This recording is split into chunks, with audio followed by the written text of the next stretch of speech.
চট্টগ্রাম শাহ আহমদ সেতু টোল আদায়ের দেরি হওয়ায় টোল প্লাজায় কর্মরত কম্পিউটার অপারেটরকে লাঞ্ছিত করার অভিযোগ উঠেছে লোহারগাঁর এক বিএনপির নেতার বিরুদ্ধে।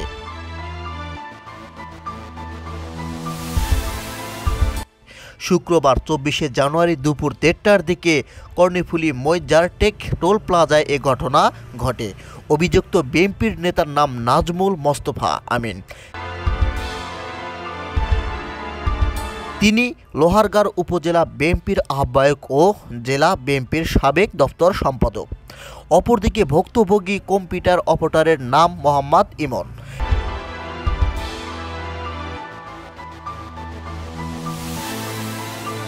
তিনি টোল প্লাজায় টোল তোলার দায়িত্বে আছেন। ইমন অভিযোগ করে বলেন, বিএনপির নেতা আমিন তার শার্টের কলার ধরে টেনেন এবং কম্পিউটারে আঘাত করেন। এ সময় সিটি কর্পোরেশনের মেয়র ডাক্তার শাহাদত হোসেনের সঙ্গে গাড়িবহর নিয়ে সাতকানিয়া যাচ্ছিলেন ওই নেতা।